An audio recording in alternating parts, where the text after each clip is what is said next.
Yona শর্তমতো রান্না করার জন্য মন খারাপ করে চলে আসে। সে এসে চিন্তা করে যে এখানে আমার টাইপের তো কোনো ধরনেরই খাবার নেই, সব বন জঙ্গলের লতাপাতা, কি আর বলবো। তখনই খিলগাম গন্ধ শুকে শুকে এক জায়গা থেকে মাংস বের করে আনে। ইয়োনা সিদ্ধান্ত নেয় আজ সে ফরাসি স্টাইলের স্টিক বানাবে। পরে যখন সে মাংসটি কাটার জন্য নিয়ে যায় তখন সে লক্ষ্য করে যে মাংসটি পরিমাণের তুলনায় অনেকটা শক্ত। তখন তার মনে পড়ে যে তার বাবা তাকে একটি বই দিয়েছিলেন যেখানে লেখা আছে কিভাবে শক্ত মাংসকে নরম করতে হয়। আসলে এটা ছিল হরিণের মাংস, তাই জন্য ইয়োনা খিলগামকে হাঞ্জি নামের একটি দামি কাগজ আনতে বলে। ইয়োনা তারপরে মাংসটিকে ছোট ছোট পিস করে কেটে নেয়। ছোট ছোট পিসগুলোকে ইয়োনা ভালো করে কাগজের মধ্যে বেঁধে নেয় এবং অতিরিক্ত গরম জলে না দিয়ে 65 ডিগ্রি সেলসিয়াস তাপমাত্রার জলে ছেড়ে দেয়। ইয়োনা ওদের জানায় মাংসকে যদি গরম জলের মধ্যে বেশিক্ষণ ডোবানো হয় তাহলে মাংসের মায়োসিন নামের একটি প্রোটিন ভেঙে যায়, আর এই প্রোটিন ভেঙে যাওয়ার কারণে মাংসটি দ্রুত নরম হতে থাকে।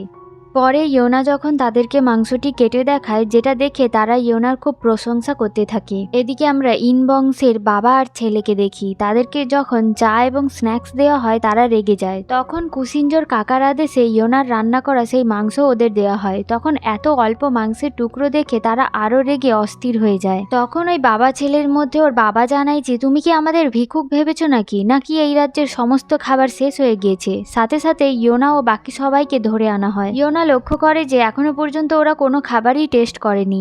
তাহলে এত ভুল ধরছে কেন? ইয়োনা তাদেরকে বলে আপনারা খাবারটি না খেয়েই আমাদের ভুল ধরতে পারেন না, এটা ঠান্ডা হওয়ার আগে খাওয়া উচিত। এই খাবারটি যদি ভালো না হয় তাহলে আপনারা যা শাস্তি দেবেন আমি মাথা পেতে নেব। তখনই ওখানে ইন বংশের লোকেরা মি নামের একটি মেয়েকে ধরে আনে। মেয়েটি আসলে কুসিনজো রাজ্যের যে রাজ্য চালনা করে সেই রাজ্যের গভর্নমেন্টের নাতনি। ইন বংশের লোকেরা জানায় যে যদি খাবারটি ভালো না হয় তাহলে আমরা আপনার নাতনিকে নিয়ে যাব।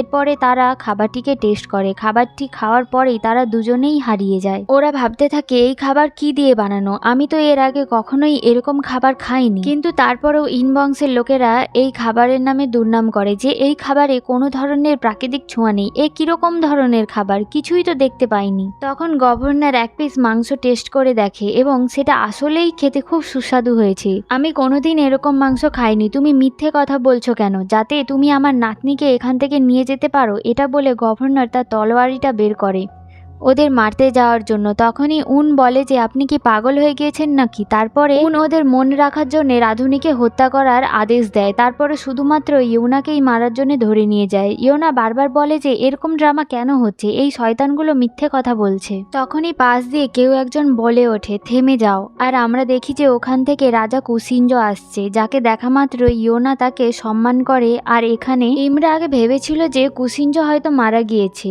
ইয়োনা মনে মনে ভাবছিল এই গলার আওয়াজ তো পরিচিত লাগছে। যখন সে তার মাথাটি ঘুরিয়ে রাজাকে দেখে তার মাথায় যেন আকাশ ভেঙে পড়ে। যাই হোক, পরে রাজা কুসিনজো ইয়োনার খাবার টেস্ট করতে বসে। সে প্রথমে ইয়োনারকে খাবারটি টেস্ট করতে বলে। খাবারটি খেতে খেতে ইয়োনা ভাবতে থাকে যে আমি পড়েছিলাম আগে ছোসনের রাজার নাকি খাবারের শখিন ছিল।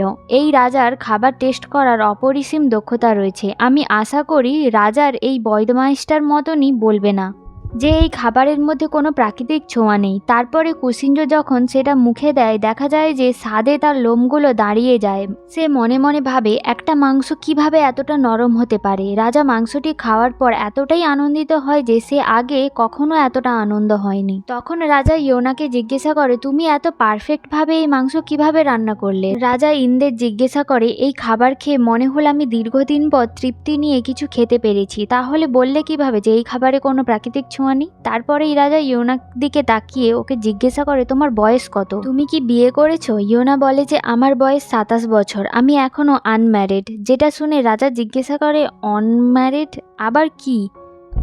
তখন ইয়োনা রাজাকে বুঝিয়ে বলে যে আমার বয়স 27 বছর, তবুও আমি বিয়ে করিনি। এটা শুনে রাজা প্রচণ্ড অবাক হয়ে যায়, কারণ তখনকার সময়ে তো 15 থেকে 16 কিংবা 17 বছরেই মেয়েদের বিয়ে হয়ে যেত।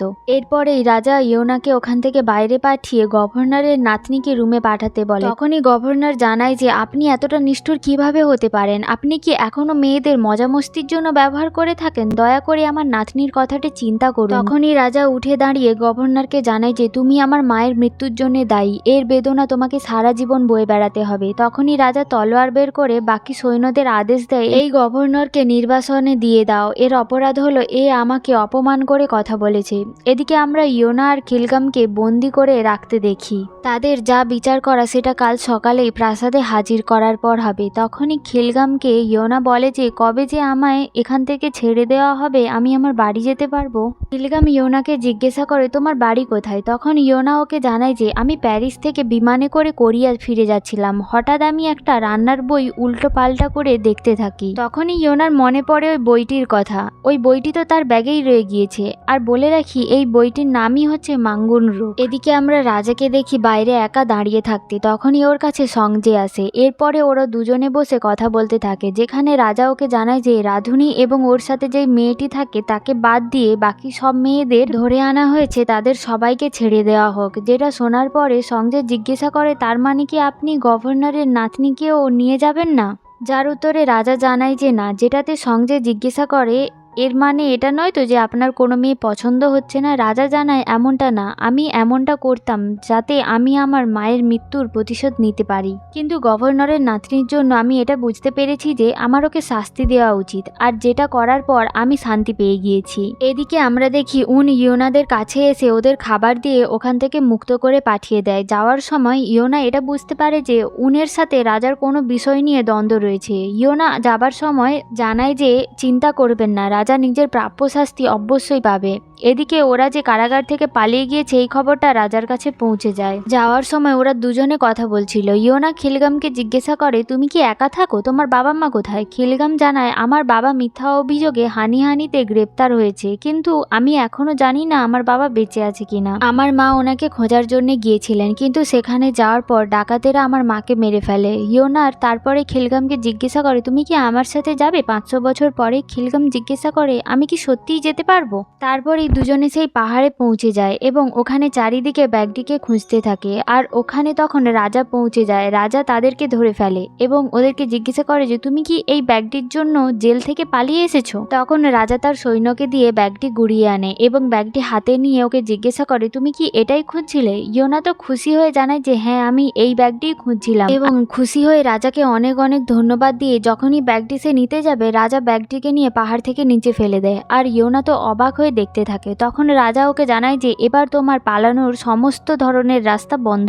হয়ে গেছে। রাজা ওদের দুজনকে বন্দি করে প্রাসাদের উদ্দেশ্যে নিয়ে যায়। প্রাসাদে আমরা রাজার সাই সখীকে দেখি। রাজা সখীর কাছে গিয়ে জানায় যে ভালো হয়েছে তুমি এখানে চলে এসেছো, আমি তোমাকে কিছু দেখাতে চাই, আমার সাথে এসো। এই বলে রাজা সখীকে নিয়ে ইয়োনার কাছে আসে আর সখীকে জানায় যে এই দেখো এটা হলো একটি ডাইনি। সখী জিজ্ঞাসা করে একে এখানে নিয়ে এসেছেন তার মানে এর নিশ্চয়ই কোনো অপরাধ করেছে। রাজা বলে তুমি একদম ঠিক কথা বলেছো, কিন্তু একে আমি কোনো শাস্তি দিতে পারবো না, কারণ এর মধ্যে একটি দারুণ স্পেশালিটি রয়েছে। সখী ইয়োনার দিকে এমনভাবে তাকাচ্ছিল যেন ইয়োনাকে ওখানেই জীবন্ত খেয়ে ফেলবে। যেটা দেখার পর ইয়োনা মনে মনে বলতে থাকে আরে বাপরে, এর চোখগুলো দেখেছো, যেন আমাকে এখানেই খেয়ে ফেলবে। সখী রাজাকে জানায় যে যদি আপনার অনুমতি থাকে তাহলে একে ছাঙ্গুয়ানে নিয়ে গিয়ে আপনার মনের মতো করে সাজিয়ে নিই। যার উত্তরে রাজা জানায় যে কোনো প্রশ্নই ওঠে না। যেটাতে সখী জিজ্ঞাসা করে তাহলে আপনি একে এখানে কেন এনেছেন? যার উত্তরে রাজা জানায় যে তুমি খুব তাড়াতাড়িই জানতে পারবে। তখন রাজা ইয়োনার কাছে গিয়ে ওকে জানায় যে